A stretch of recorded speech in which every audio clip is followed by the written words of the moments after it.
Shanti. 31st January 2020. Today's effort. Let the language of Brahmins among yourselves be filled with Avyakt feelings. Never take into your thoughts or let others take into their thoughts anyone's mistakes that you may have heard about. Within the gathering, especially have an exchange of Avyakta experiences. Baba is telling about how our language should be. Language of Brahmins.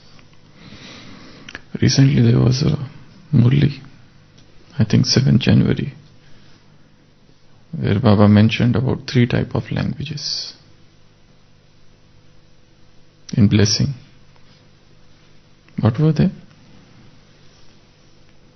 These are the language of spiritual life, Baba had said. Eyes, Naino ki bhasha, 1. Second, bhavana, feelings. Third, sankalp, thought. Baba said you have to learn these 3 languages. These are the 3 languages of alaukik, spiritual, Brahmin life. Become the practitioner, abhyasi of these 3 languages. There was a blessing, no? Recently. If you want success, you must learn these 3 languages. Nayan, eyes, bhavana, feelings, and third, sankalp, thought. So these are the languages of spiritual life. They are wordless. No need of dictionary. No need to know the meaning of words. Meanings, their connotations, nothing. So, let the language of Brahmins amongst yourselves be filled with Avyakt feelings. This is a word, Avyakt, which has got a very poor English translation. And if you have to translate Avyakt into English, English, what we will call it? What is Avyakt? They have kept the word as Avyakt. How to translate into English? Or what is Avyakt? Vyakt means that which is visible. Better than that, that which is manifest.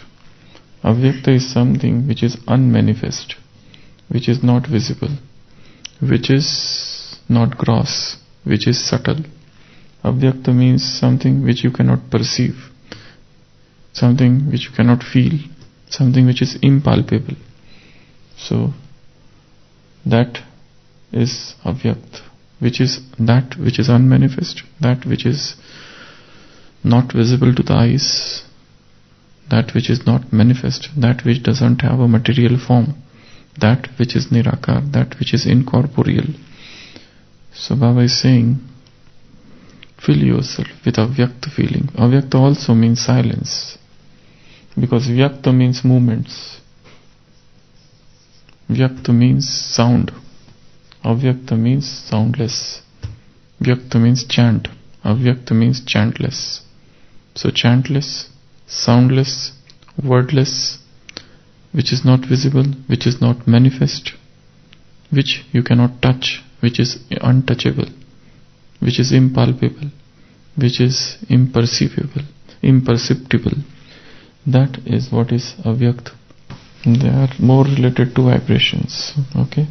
So Baba says your language should be Avyakt. Means less words. Means one who is talkative cannot be called Avyakt.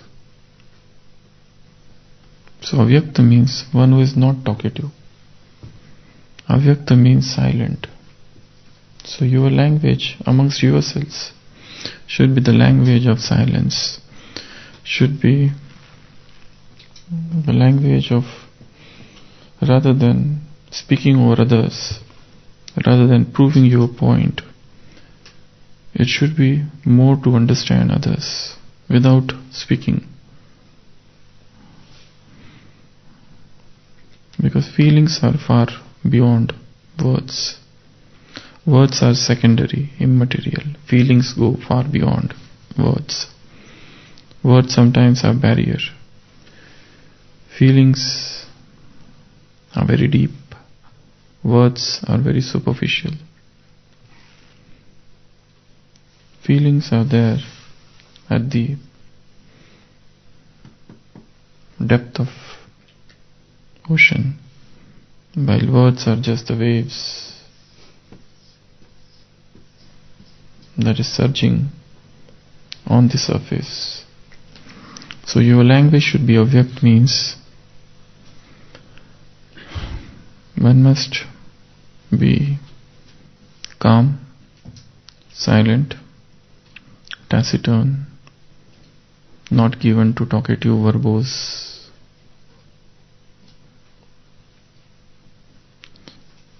method of conversation,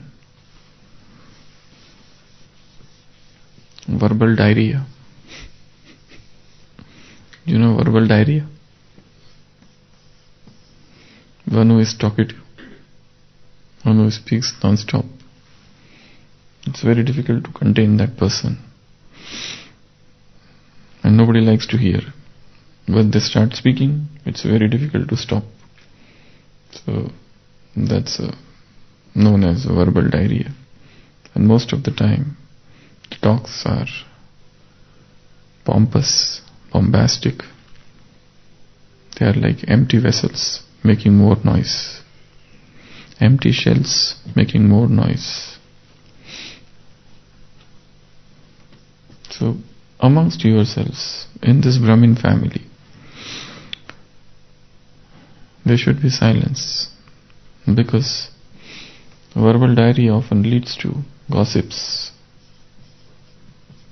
parachintan, paradarshan. You start interfering in the lives of others, and many times you spill the beans. Many secrets which should not be revealed are revealed, and then one suffers.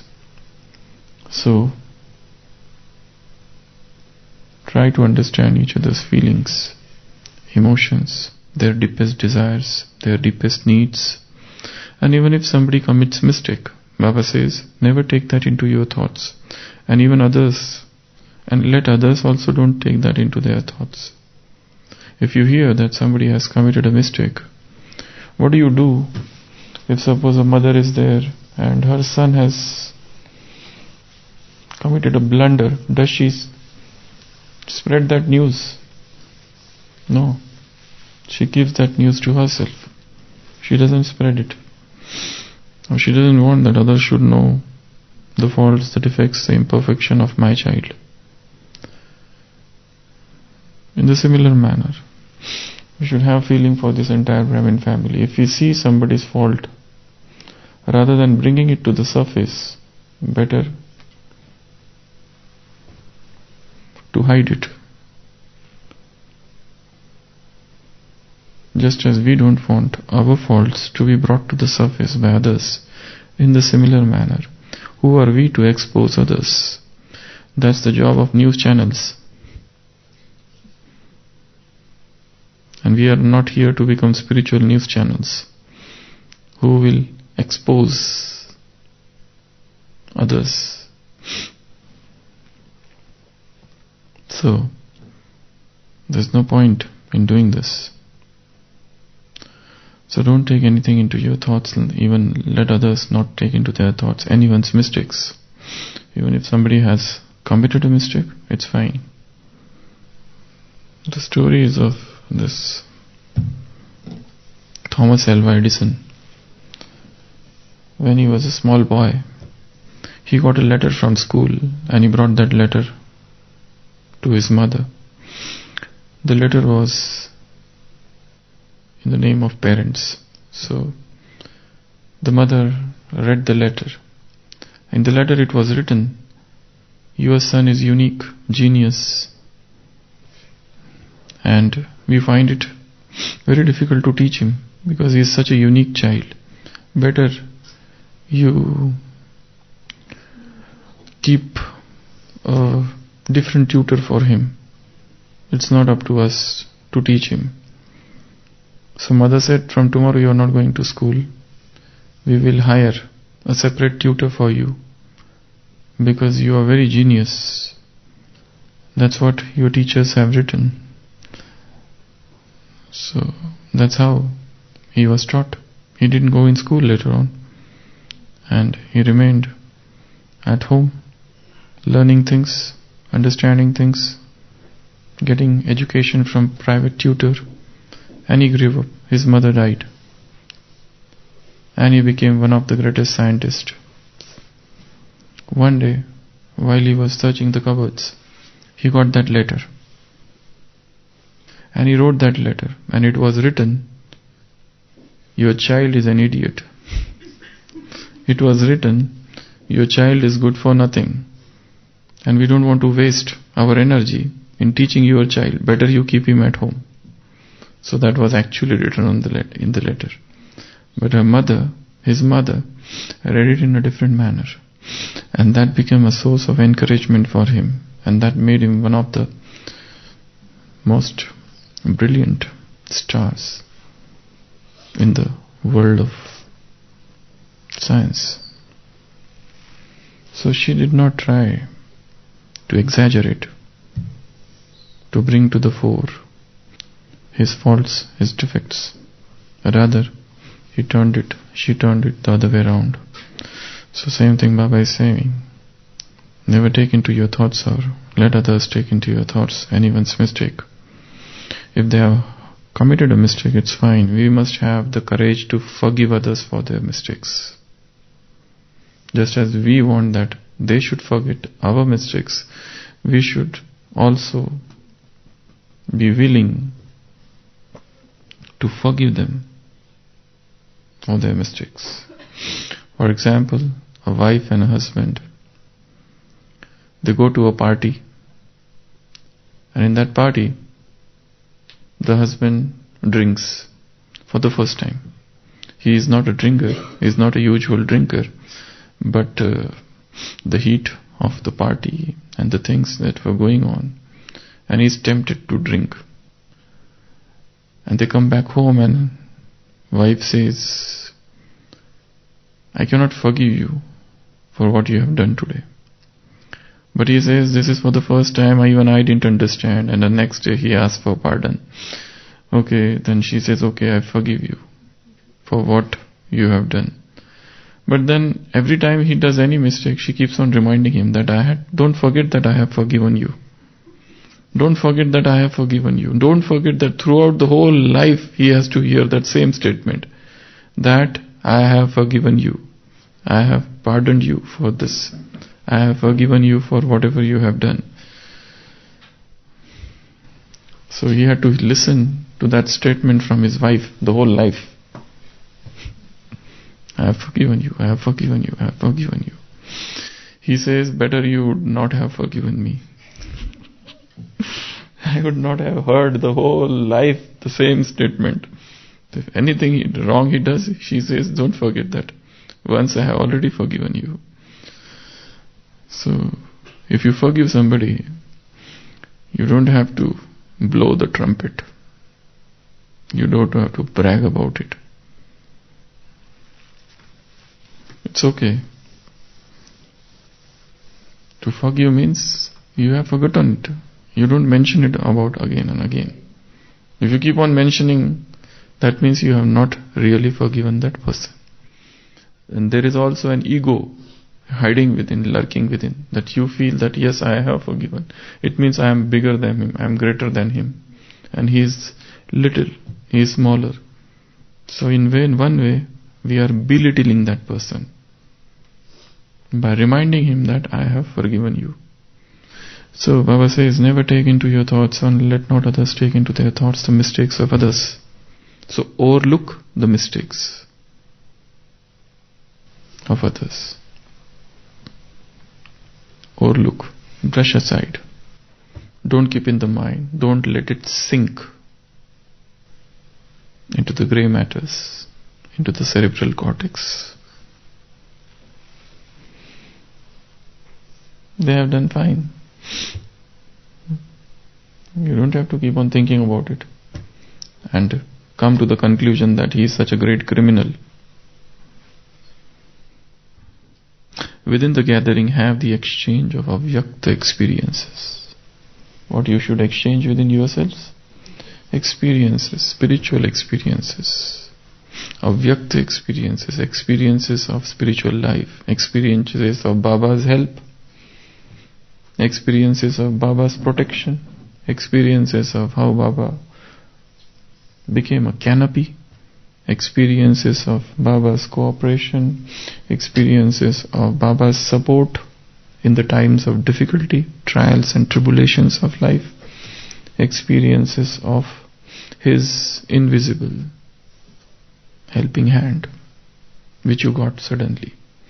So exchange these things rather than exchanging gossips, news,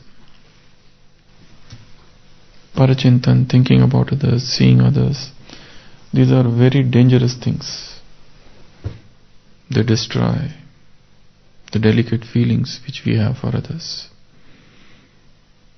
Even if you listen to such talks about others, suppose I have a very great feeling for A, and B comes to me and tells all negative things about A. So my image about A is destroyed. I need not to listen to B, what B is saying about A. I have my own intellect to judge. So every Tom, Dick and Harry may come and tell something about the person whom we love, whom we respect. So depending upon their opinion, I need not to change my opinion unless and until I have my own experiences. And to change the opinion about somebody, the moment we change our opinion, everything changes. We become negative. And do we really know everything about anybody? No, we do not. For example, a man is there and he has a field and he's working in the field.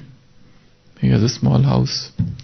One day, he finds that his eggs is not there. And in front of his house, this is the field, this is his house. In front, on the other side of the field, there is a small hut where a poor woman lives and there is her son. So the man here who has the field, he is searching his eggs, it is nowhere to be found. And then suddenly he looks at that child, that boy, and he suspects, yes, this boy must have stolen it. And 3 days he keep on staring at that boy. And every time he sees that boy, his doubt is reinforced. Yes, the moment the boy sees this man, the boy is looking on the other side. So this confirms to this man that he must have stolen my eggs. That's why he's behaving like that. He must have stolen my eggs. And I knew this boy. They are very poor people, but they are not good people. So his all opinion about that boy totally changes in 3 days. This boy, I know, he's good for nothing. He doesn't do any work, he doesn't do any job. He must have stolen it. And they are always having privations, suffering. So they always wanted money. And even his mother had come to me so many times asking for money. So definitely this boy must have stolen my eggs.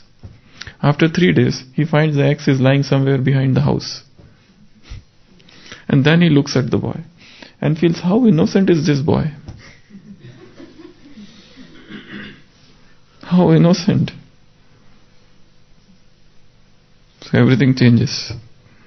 So our opinion about others should not be formed upon the feedback we receive from others. Because what feedback comes to you is most of the time biased with a streak of jealousy. So 3 things. First, let the language of Brahmins amongst yourself be filled with Avyakt feelings. Our language should be the language of Avyakt feelings. Our language should be the language of eyes, Bhavana, Nayan, Bhavana and Sankalp. These are the three languages of Brahmin life. There is no place for words there. Feelings is Bhavana, eyes and Sankalp, thought. Let the thought reach the thought. Second thing Baba said, don't keep on remembering the mistakes done by others. Learn to overlook, learn to oversee, learn to forget, neglect. And third thing, exchange. If you want to share, share what experience you had with Baba. Share the experience of his love. Share the experience of Brahmin family. Share the experiences of service. Share the experiences of purity. Share the experiences of dharana. All these things you need to share. So that is today's homework, and today we are finishing this series which we had started, Invisible Visible, and today also is the 31st. So this Avyakt month is finishing, and from tomorrow we will be starting a new series, Amrit Vela. There's a book called Amrit Vela, so you can get that book from the literature department, and even the soft copy we will be sending on groups, which is a scanned copy of English, Amrit Vela. So in that book multiple things are given. What are the problems of Amrit Vela? How to fix those problems? What are the things we should do in Amrit Vela? What experiences you should have in Amrit Vela? How to make Amrit Vela powerful? What is the importance? What is the definition of morning Amrit Vela time? So multiple things are given in that book. So from tomorrow we'll be beginning that new series, Amrit Vela. And today we are finishing this series which we started on 1st of January. And throughout the Avyakt month we did multiple practices every day. So practice should go on. And let's call it a day for this series and begin and embark upon a new series tomorrow morning. Om Shanti.